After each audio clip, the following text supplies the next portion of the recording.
సమర్పించింది. ఈ నెల 25 వరకు కస్టోడియల్ విచారణ పొడిగించినట్టు రాష్ట్ర ప్రభుత్వం తరపు న్యాయవాది కోర్టుకు తెలిపారు. ప్రభాకర్ రావు విచారణకు సహకరించడం లేదని వెల్లడించారు. మరోసారి కస్టోడియల్ విచారణ అవసరం ఉందని న్యాయస్థానం విచారణకు అనుమతి ఇవ్వాలని కోరారు.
ఫోన్ ట్యాపింగ్ కేసుపై సుప్రీంకోర్టు విచారణ జరిపింది. దేశ అత్యున్నత న్యాయస్థానానికి ప్రభాకర్ రావు 7 రోజుల కస్టోడియల్ రిపోర్టును తెలంగాణ ప్రభుత్వం సమర్పించింది.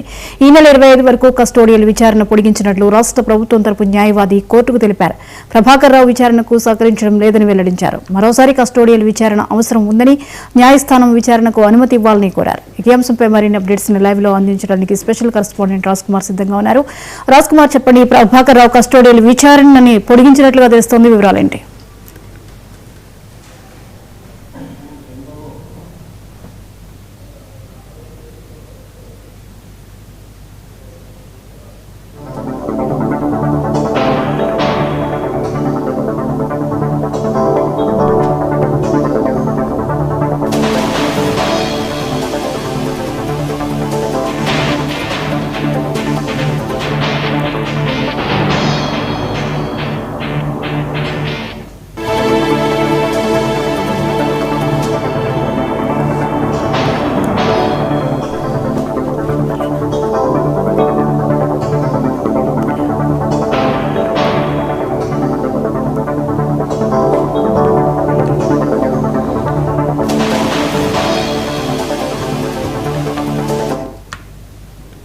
ఫోన్ ట్యాపింగ్ కేసుపై సుప్రీంకోర్టు విచారణ జరిపింది. దేశ అత్యున్నత న్యాయస్థానానికి ప్రభాకర్ రావు 7 రోజుల కస్టోడియల్ రిపోర్టును తెలంగాణ ప్రభుత్వం సమర్పించింది. ఈ నెల 25 వరకు కస్టోడియల్ విచారణ పొడిగించినట్లు రాష్ట్ర ప్రభుత్వం తరపు న్యాయవాది కోర్టుకు తెలిపారు. ప్రభాకర్ రావు విచారణకు సహకరించడం లేదని వెల్లడించారు. మరోసారి కస్టోడియల్ విచారణ అవసరం ఉందని న్యాయస్థానం విచారణకు అనుమతి ఇవ్వాలని కోరారు. ఈ అంశంపై మరిన్ని అప్డేట్స్ ని అందించడానికి special correspondent Raj Kumar live లో సిద్ధంగా ఉన్నారు. రాజ్ కుమార్, ప్రభాకర్ రావు విచారణకు సంబంధించిన వివరాలు ఏంటి? కస్టోడియల్ విచారణ పొడిగింపు అంశానికి అప్డేట్స్ ఏంటి?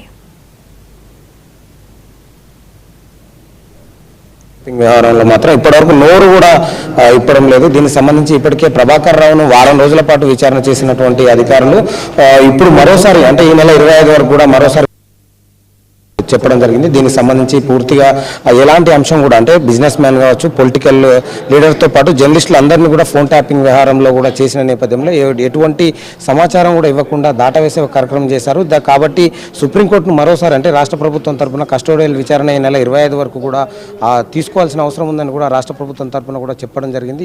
ఇలాంటి పరిస్థితులలో, అంటే ప్రభాకర్ ఏదైతే అమెరికా నుంచి తీసుకొచ్చినటువంటి నేతృత్వంలో కనీసం విచారణకు సహకరించడం లేదు. గతంలో ఏదైతే డివైస్ల గురించి నేను అమెరికాలోనే మర్చిపోవడం జరిగిందని కూడా చెప్పడం జరిగింది. ఈ యొక్క మాజీ చీఫ్ ఏదైతే ఎస్ఐబి ప్రభాకర్ రావు ఉన్నారో మరోసారి కస్టోడియల్ విచారణ చేయాల్సిన అవసరం ఉందని కూడా ప్రభుత్వం చెప్పిన నేపథ్యంలో ఇక్కడ మాత్రం హైదరాబాద్ సిపి సజ్జనార్తో కూడా మరో సీట్ ఏర్పాటు చేయడం జరిగింది. దాంతోపాటు మరో 5 ఐపీఎస్ అధికారుల నేతృత్వంలో కూడా సీట్ ఏర్పాటు చేసి విచారణ చేస్తూ ఉన్నారు. దీనికి సంబంధించి, అంటే గతంలో ఈ యొక్క డివైస్లు కావచ్చు, హార్డ్ డిస్క్లు ఏదైతే వాటిని పడవేసిన నేపథ్యంలో వారి నిబంధనల ప్రకారం పడవేసినని కూడా చెప్పడం జరిగింది. కాబట్టి ఇంకా లోతైన విచారణ చేయాల్సి ఉన్నందున కూడా ప్రభాకర్ రావును విచారించేందుకు మరోసారి కస్టోడియల్ రిమాండ్ కూడా ఈ నెల 25 వరకు కూడా కావాలి అని కూడా రాష్ట్ర ప్రభుత్వం తరఫున సుప్రీంకోర్టుకు తెలపడం జరిగింది. సుప్రీంకోర్టు దానికి సంబంధించి ఇప్పటికే ఫోన్ ట్యాపింగ్ వ్యవహారం ఒక కొలిక్కొస్తున్న నేపథ్యంలో కానీ దానికి పూర్తి స్థాయిలో ఇప్పటి వరకు కూడా ఎక్కడ ప్రభాకర్ రావు యొక్క విచారణకు మాత్రం సహకరించడం లేదని అధికారులు చెప్పడం జరిగింది. ఇకపోతే మరి ఆయన సహకరించిన నేపథ్యంలో పొడిగింపు కోరుతున్నటువంటి పరిస్థితి, ఈ విషయం మీద ప్రభాకర్ తరపు న్యాయవాదులు ఏమంటున్నారు? ప్రభాకర్ నిబంధనల ప్రకారం మాత్రం అన్ని చెప్తున్నారు, సహకరిస్తున్నారు, ఇది కావాలనే ప్రభుత్వం చేస్తున్నటువంటి దాంట్లో అని కూడా వాదనలు వినిపిస్తున్నప్పటికీ ప్రభాకర్ రావు తరపు న్యాయవాదులు చెప్పిన దాన్ని తోసిపుచ్చి రాష్ట్ర ప్రభుత్వం ఏదైతే విచారణ బృందం ఏర్పాటు చేసిందో కనీసం అడిగిన దానికి ఏదైతే డివైస్లు కావచ్చు, హార్డ్ డిస్క్లు కావచ్చు, ఎలాంటి నిబంధనల ప్రకారం ఫోన్ ట్యాపింగ్ జరిగిందన్న దానిపై అయితే అప్పుడు ముఖ్య అధికారిగా ఉన్నటువంటి ఎస్ఐబిగా ఉన్న చీఫ్ ఉన్న ప్రభాకర్ రావుకు మాత్రం ఎలాంటి సమాచారం ఇప్పటివరకు కూడా పోలీసుల ముందు చెప్పడం లేదు. సిట్టు ముందు కూడా విచారణ చేస్తున్నా కూడా సహకరించడం లేదు. అందుకే మరోసారి ఈ నెల 25 వరకు కూడా విచారణ చేయాల్సిన అవసరం ఉంది కాబట్టి ఉందని కూడా వీరు చెప్పడం జరిగింది. కాబట్టి ఈ సిట్ మాత్రం మరొక బృందం కూడా డీజీపీ కొద్దిసేపటి క్రితం కూడా మరొక సిట్ ఏర్పాటు చేయడం జరిగింది. 5 IPS అధికారులతో ప్రత్యేక సిట్ను ఏర్పాటు చేసి మరోసారి విచారణ చేయనున్నారు. Right, thank you Raj Kumar.